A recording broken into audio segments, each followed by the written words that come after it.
Ha-Joon Chang, Kicking Away the Ladder, Development Strategy in Historical Perspective.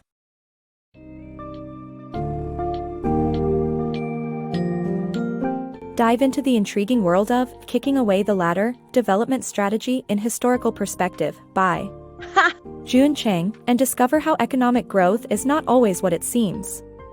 This summary scrutinizes how the United States and Britain built their wealth through protectionism, exploitation, and undemocratic practices, despite the common belief in free trade as the key to their prosperity. Traverse the historical landscape as the book challenges conventional thought, revealing the complex and sometimes dark paths that these powerful nations have walked to claim their places in the global economy.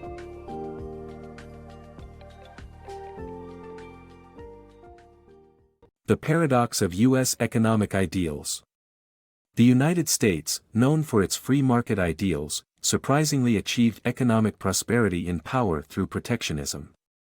After the struggle for independence, the newly formed country faced challenges with a weak industry compared to Europe.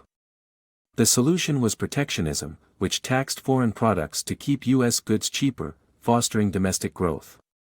This policy persisted well into the 20th century, with the U.S. having the world's most protected economy before World War II. Only when the U.S. established dominance did it transition to free trade. The history of U.S. economic policy shows that, while free trade may be the current ideal, government regulation and protectionism can lead to significant growth and success. Protectionism, the key to Britain's economic success. Britain's success in global trade can be attributed to the country's adoption of protectionism. This strategy was initiated by King Henry VII in the 15th century, which involved the poaching of skilled textile workers from the Low Countries and the banning of raw wool exports. These laws protected domestic industry and led to the growth of English textiles. In the 18th century, Britain used protectionism again by imposing trade tariffs to encourage the import of raw materials and the export of manufactured goods. This effectively capitalized on the low cost of abundant imported materials and the huge global demand for manufactured goods, turning the small nation into a world-leading economy. Uncovering the unjust origins of Western wealth. Many Western countries acquired their wealth through exploitation and protectionism. For instance, Britain impoverished North American colonies at the expense of its economy. Similarly, it exploited other state nations to sign unfair treaties, perpetuating an unjust relationship between rich and poor countries. Democracy and prosperity. The link between democracy and economic development is unclear. Many developed countries, like the US and UK, weren't democracies when they became rich and powerful. Democracy is not the only factor that makes a country prosperous. Developing countries should not necessarily be less democratic, but we should consider that developed countries achieved success using methods we would now frown upon. Property rights and economic development. The idea of property rights as a catalyst for economic development has long been emphasized by Western politicians and economists. However, the historical development of some countries like Britain in the 18th century and NDCs in violating intellectual property rights shows that securing property rights is not the only way to stimulate economic growth. Britain's ruling class violated the property rights of commoners to seize land, leading to the expansion of the textile industry. Similarly, before 1852, British entrepreneurs were allowed by their government to steal and patent foreign ideas for their gain.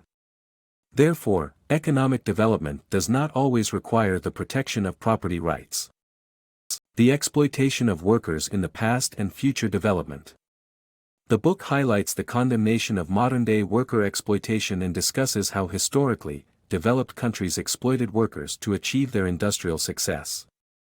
Children were subjected to unbearable working hours and conditions in the textile mills, factories, and coal mines.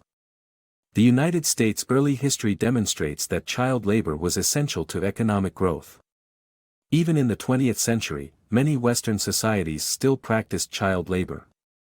Developing nations cannot follow the same unregulated path as the West did to attain economic wealth. Thus, governments, charities, and NGOs work towards a world free of inhumane practices. However, If developing nations are to achieve the same industrial success, the exploitative actions of developed countries in the past need to be recognized. Developing nations, a positive change. Developing nations must approach economic development differently than the NDCs did, but this is not necessarily a bad thing. In fact, developing nations are more advanced than Western counterparts were at the same stage of development. Institutions vital for a fair and prosperous society, such as bureaucracy, welfare, and democracy, are stronger in currently developing nations than they were in historical NDCs. The reason for poor institutional development in NDCs was due to those in government who benefited from the unfair system. However, developing countries with universal suffrage have less control from powerful forces, creating the need for development and spurring greater progress. This progress makes developing nations more advanced than NDCs developed by unjust practices, providing citizens with more rights than what was available in 18th century Britain or America.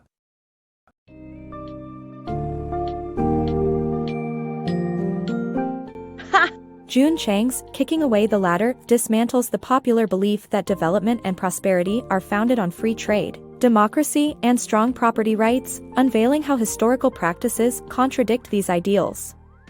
The book highlights that the now developed countries once embraced protectionism, exploitation, and undemocratic policies during their times of growth, while the developing nations currently grapple with these practices, hindered by more rigid regulations. Although the challenges are different, we can appreciate the progress that modern developing nations have made, building stronger, fairer social institutions for their people compared to the paths taken by Western powerhouses like the United States and Britain.